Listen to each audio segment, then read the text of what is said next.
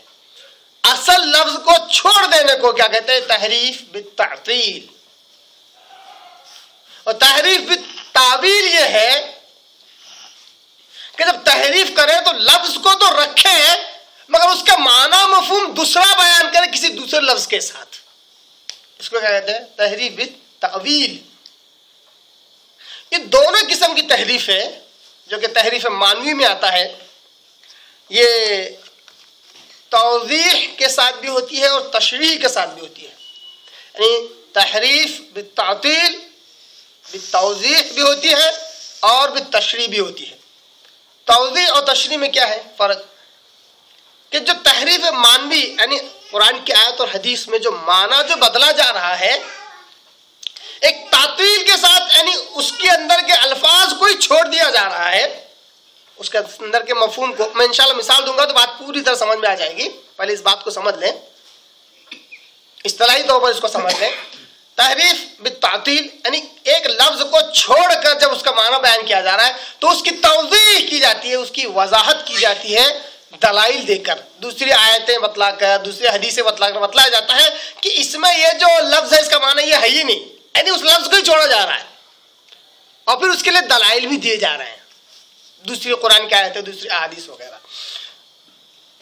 اسی طرح تحریف بالتاویل یعنی تحریف بالتعطیل اور اس کے اندر اگر تشریح اگر ہو تو مثال کے اس کے اندر مثالوں کا استعمال ہوتا ہے۔ دیکھو ایک مثال ایسی ہے، اس کی مثال ایسی ہے، مثالیں دے دے کر لوگ اسی بات کو بیان کرتے ہیں، یعنی کہ آیت میں جو لفظ ہوتا ہے اس کو چھوڑ دیا جاتا ہے، اس کے بجائے اپنا ایک معنی لیا جاتا ہے، اپنا ایک مفہوم لیا جاتا ہے، اس کے دلائل پیش کیے جاتے ہیں، اس کے لیے اس کی اور مزید تشریح کرتے ہیں۔ یہی معاملہ تعویل کے اندر ہوتا ہے، تعویل کے اندر صرف وہ لفظ باقی رہتا ہے، اس کے بجائے دوسرا لفظ استعمال کرتے ہیں، اس کو کیا کہتے ہیں؟ تعویل یعنی بدلنا، اس کے بجائے دوسرا لفظ استعمال کیا جاتا ہے اور اس کے حساب سے اس کی توضیح کی جاتی ہے، یعنی اس کے لیے دلائل جمع کیے جاتے ہیں اپنے من مرضی کے مفہوم کے لیے، اور پھر اس کی تشریح بھی کی جاتی ہے، یعنی کہ اس کے لیے الگ الگ قسم کی مثالیں، لاجک، منطق دے کر اپنی بات کو ثابت کیا جاتا ہے۔ اس کی مثال میں دیتا ہوں تاکہ بات اچھی طرح واضح ہو جائے تحریف لفظی اور تحریف معنوی کا۔ تحریف لفظی یہ ہے کہ جیسے قرآن مجید میں اللہ تبارک تعالیٰ کہتا ہے الرحمن علی العرش استوى، سورہ طہ سورہ نمبر 20 کے آیت نمبر 5 میں اللہ کہتا ہے رحمان وہ ہے جو عرش پر مستوی ہے۔ جو لوگ قرآن مجید اور احادیث کو اپنا منبع، اپنا ذریعہ، اپنی بنیاد سمجھتے ہیں وہ ہمیشہ اس کا ترجمہ اسی طرح کرنے کی کوشش کرتے ہیں، رحمان وہ ہے جو عرش پر مستوی ہے۔ ہو سکتا ہے عوام کو مستوی کا مطلب سمجھ میں نہ آئے، پھر بھی مستوی کا لفظ استعمال کرتے ہیں۔ بہت اگر دقت جا رہی ہو تو اس کے بجائے ایک آدھ بار کبھی اس طرح بول دیتے ہیں کہ مستوی سے مراد اللہ تبارک عرش پر بیٹھا ہوا ہے، اور حقیقی اس کا معنی کیا ہے؟ استوا یعنی مستوی ہونا۔ اب اس کے بجائے کوئی لفظ استوا کے بجائے اگر استولا لفظ استعمال کرے، کیونکہ اس کا مطلب بھی ایک قسم کا بیٹھنا اور حکومت اختیار کرنے کو کہتے ہیں۔ تو اگر الرحمن علی العرش استولا اگر قرآن کی آیت اس طرح پڑھ لے تو اس کو کیا کہتے ہیں؟ تحریف پھر لفظی، یعنی استوا کے بجائے استولا لفظ استعمال کر لیا، قرآن میں ہی تبدیلی ہو گئی۔ یہ الحمدللہ قرآن مجید تعلق سے قیامت تک نہیں ہونے والا ہے۔ قرآن مجید میں لفظی تحریف قطعی طور پر نہیں ہوگی، اللہ نے اس کی ذمہ داری لے لی ہے۔ تحریف معنوی ہوئی ہے، ہو رہی ہے، اور اللہ حفاظت کرے انہی مسلمانوں کے ہاتھوں ہو اور ہوتی رہے گی، ہو رہی ہے۔ کیوں ہو رہی ہے انشاءاللہ اس کی وجوہات میں آپ کے آگے رکھوں گا۔ یہ ہو گیا تحریف لفظی، یعنی ایک لفظ کو بدل کر دوسرا لفظ وہاں پہ استعمال کیا گیا، استوا کے بجائے استولا استعمال کیا گیا۔ اب ایک ہے تحریف معنوی۔ یہ تحریف معنوی یہ اس امت کے علماء کر رہے ہیں، قرآن مجید و احادیث میں اپنے اپنی من مرضی کے مطابق الفاظ کو بدل رہے ہیں، جہاں جس کی جیسی سوچ ہے اس طرح قرآن کی آیتوں کے لفظ اور اس کا مفہوم بیان کر رہے ہیں۔ جیسا کہ یہی مثال لیجئے تاکہ ایک ہی مثال سے بات پوری سمجھ میں آ جائے۔ الرحمن علی العرش استوى، رحمان عرش پر مستوی ہے۔ آیت کو جوں کا تو رکھا گیا، ترجمہ بھی چونکہ تو کیا گیا کہ رحمان وہ ہے جو عرش پر مستوی ہے۔ اب مستوی کا معنی کیا ہے، اس کی توضیح، اس کی تشریح بیان کرتے ہوئے نیچے مفسر قرآن علامہ مولانا جو بھی وہ اس طرح کرتے ہیں، استوا کا مطلب بیٹھنا کیسے ہو سکتا ہے، نعوذ باللہ اللہ کو یہ جچتا نہیں، اللہ بیٹھے کیسا ہوگا۔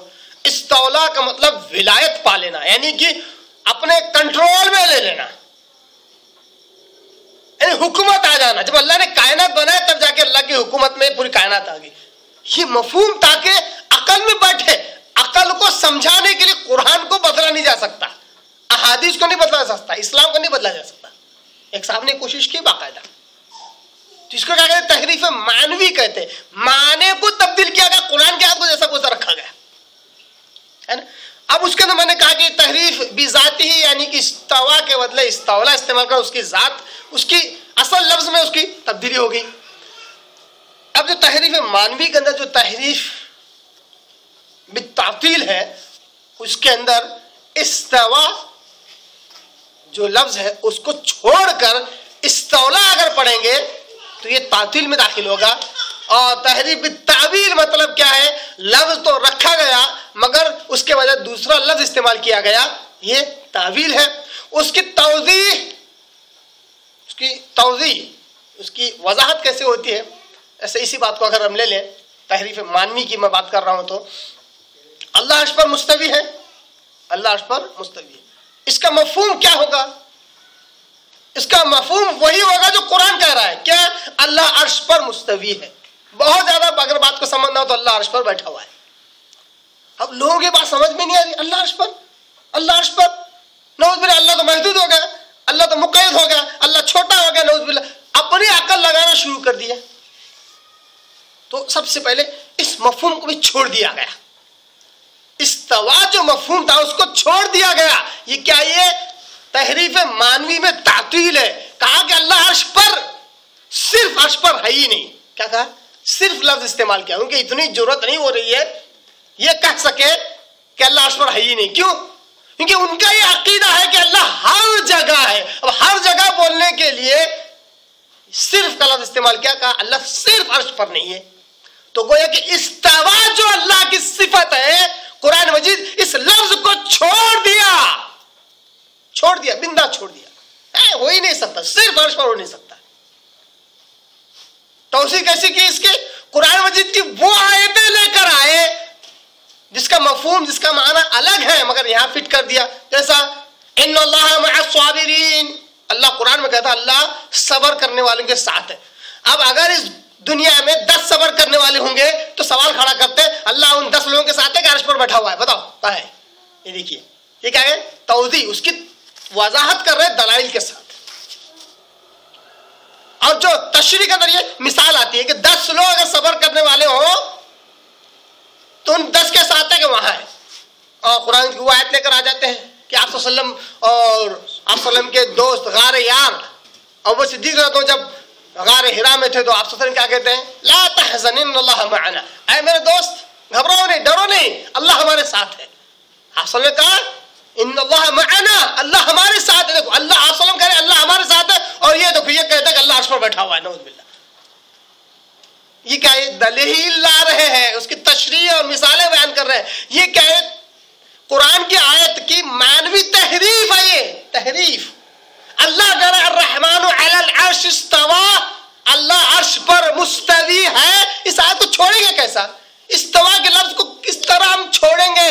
اگر چھوڑ کر دوسرا مفہوم بیان کر تو تعویل ہوئی، یہ قرآن کے معنی میں تعویل ہوئی۔ اب کسی کے ذہن میں سوال آ سکتا ہے کہ بھی پھر ان آیتوں کا کیا مفہوم ہے؟ آپ صلی اللہ علیہ وسلم کہتے ہیں کہ اللہ ہمارے ساتھ ہے، اللہ خود کہتا ہے کہ میں صبر کرنے والے کے ساتھ ہوں۔ اسی طرح قرآن میں آتا ہے کہ اللہ تعالیٰ کہتا ہے کہ جب دو لوگ سرگوشی کرتے تو تیسرا اللہ ہوتا ہے، تین لوگ سرگوشی کرتے ہیں تو چوتھا اللہ ہوتا ہے۔ اس کا کیا مفہوم ہے؟ چھوٹی سی بالکل سیدھی سادی بات ہے، اللہ اپنے علم کے اعتبار سے ہے، اللہ کو ہر چیز کا علم ہے، اپنی ذات کے اعتبار سے کہاں ہے؟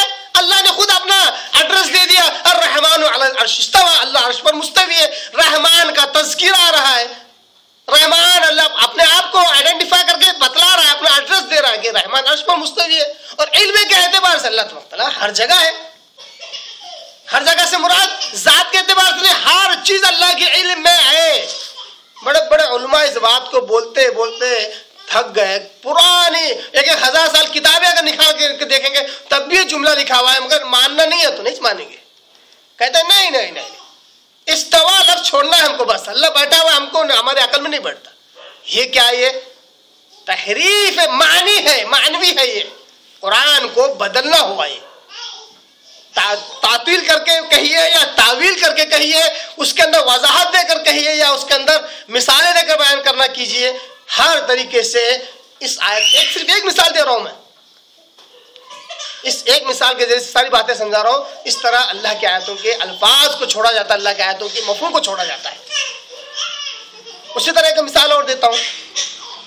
اچھا آئیے، اگر یہ بات سمجھ میں آ گئی ہے تو یہ بھی جان لیں کہ تحریف کرنے کی وجہ کیا رہی۔ یہودیوں کے زمانے میں بھی اور اس امت کے ائمہ، علماء، مشائخ اور اکابر کی وجہ کیا رہی، کیوں انہوں نے تحریف کی؟ جیسا ایک مثال دیا، یہ واقعی جو استوا اور استولا کا جو مسئلہ ہے اس امت کے علماء کا ہے۔ میں کسی ایک عالم پر انگلی کر کے ان کو غلط کھڑا نہیں کرنا چاہتا ہوں، یہ بات غلط ہے، چاہے کوئی بھی کیوں نہ کرے، کسی بھی جماعت کا کیوں نہ ہو، یہ بات غلط ہے۔ استوا کے بدلے استولا کا معنی بیان کرنا اور اس کو اسی میں مقید کر کے رکھ دینا، یہ غلط ہے۔ تو اس امت کے لوگوں نے کیا ہے، تو آئیے اس کی وجہ کیا ہے، کیوں اس طرح لوگ کرتے ہیں؟ بہت ساری وجوہات ہیں، 4 بنیادی وجہ ہیں تحریف کرنے کی، 4 بنیادی وجہ۔ سب سے پہلی دنیاوی غرض و غایت، دنیاوی غرض و غایت، دنیا حاصل کرنا مقصد ہوتا ہے جس کی وجہ سے قرآن کی آیتوں میں اور احادیث میں تحریف کی جاتی ہے۔ جیسا کہ اوپر ہی اللہ نے کہا ان الذین یشترون بعہد اللہ وایمانہم ثمنا قلیلا، دنیا کا تھوڑا سا فائدہ حاصل کرنے کے لیے اللہ کے عہد کو اور قسموں کو یہ بیچ ڈالتے ہیں۔ تو دنیاوی غرض و غایت کو حاصل کرنے کے لیے تحریف ہوتی ہے۔ دوسری وجہ، بہت اہم موضوعات بیان کر رہا ہوں اور بہت بنیادی ہے، اللہ کرے اگر یہ باتیں سمجھ میں آ جائے تو انشاءاللہ عزیز بہت ساری گمراہیوں سے ہم بچ سکتے ہیں۔ دوسری وجہ ہے جماعتی حمیت، یہ بڑی ڈینجر چیز ہے۔ یہ انسان حق کو نہیں دیکھتا ہے، اس کے بعد نہیں باطل کو دیکھتا ہے۔ جب کسی کے اندر جماعتی حمیت آ جاتی، نہیں میری یہ جماعت بس، اب وہ جماعت میں لاکھ غلطیاں کیوں نہ ہو انسان کا دھیان اس پر جاتا ہی نہیں، کیوں؟ یہ حمیت کہتے ہیں اپنائیت، اپناپن، میری ہے یہ جو کہتے ہیں نا، یہ حمایتی سے بنا لفظ، یعنی اپنی جماعت کی تائید اور حمایت میں انسان ہر وہ کام کر گزرتا ہے جو حق نہیں ہوتا، اس وجہ سے بھی اس کو تحریف کرنا پڑتا ہے۔ کیوں؟ اب مثال کے طور پر ایک جماعت ہے جس کے اندر ایک غلطی پائی جاتی ہے، جب لوگ بار بار کوشچن کرتے ہیں یہ غلط ہے یہ غلط ہے، اب اس کو چھوڑ تو نہیں سکتے، کیوں؟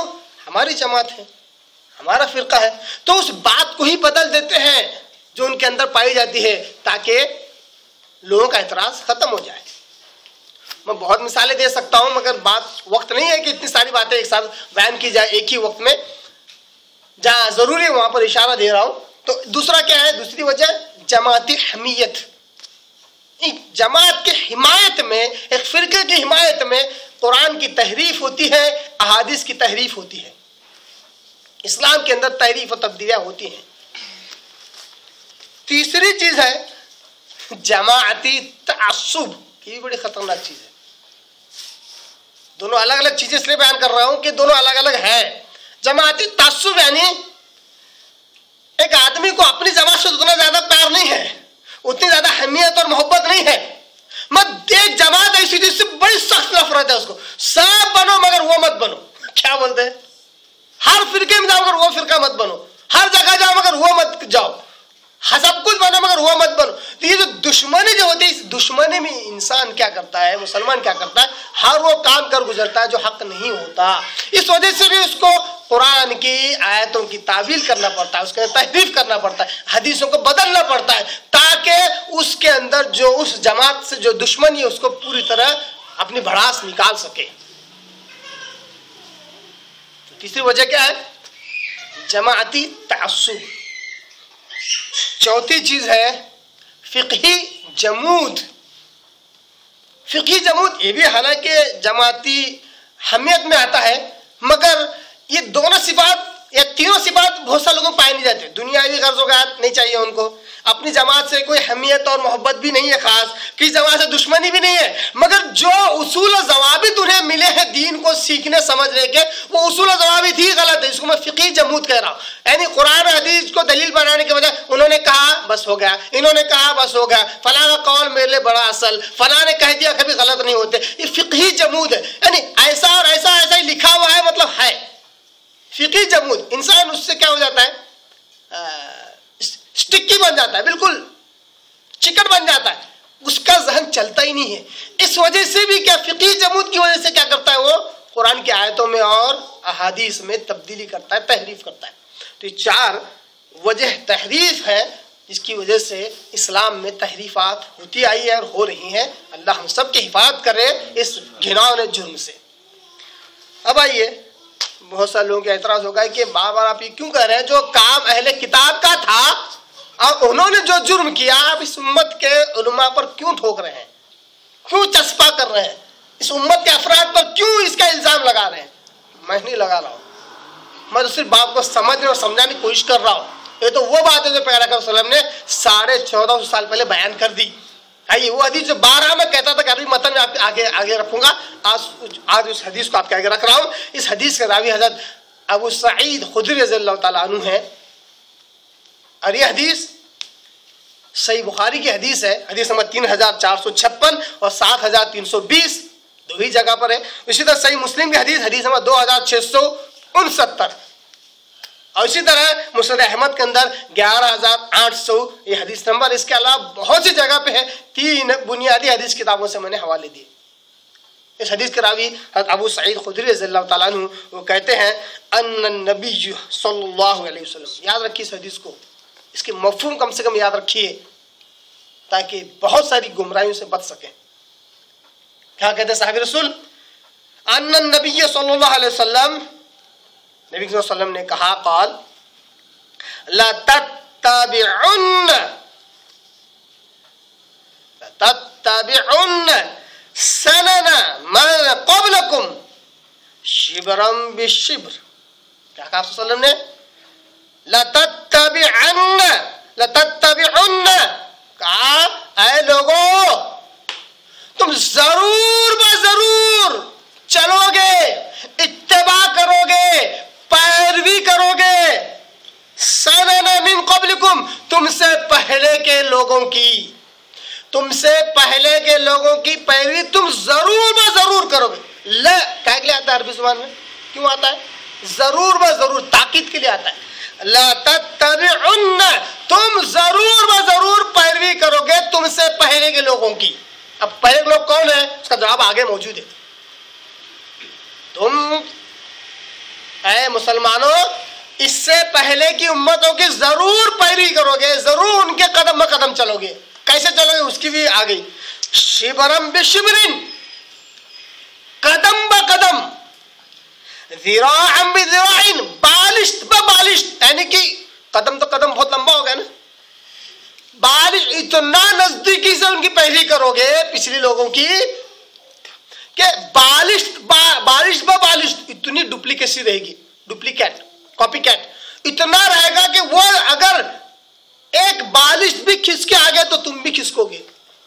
اتنی زیادہ نقالی تمہارے اندر ہوگی, ان کی نقش قدم پر چلو گے. حتی یہاں تک کہ آپ سمجھ کے الفاظ ہے لو سلکو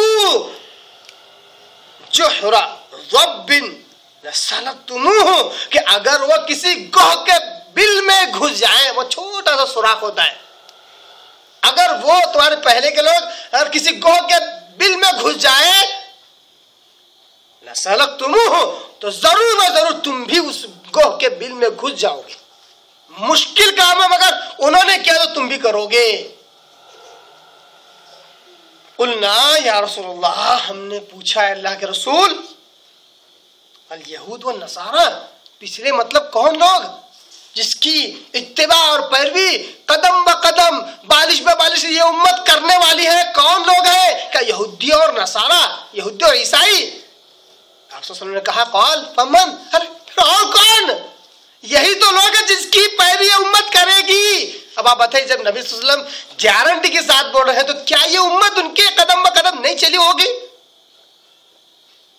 یہ نبی صلی اللہ علیہ وسلم کا اندازہ نہیں ہے یہ بحیثیت انسان, بلکہ یہ حدیث ہے, یہ وحی غیر مطلوع ہے, اللہ کی طرف سے نازل شدہ. آپ صلی اللہ علیہ وسلم کہہ رہے ہیں ضرور پیروی کریں گے, تو کر رہے ہیں, کیا ہے, کہاں کہاں کیا ہے, اس کی مثال میں نے دیا. کیا استوا کا معنی مفہوم بدل کے استولا بیان کر دیا مفسر قرآن نے, اور ایک بہت بڑا گروہ مسلمان کا بہت بڑا طبقہ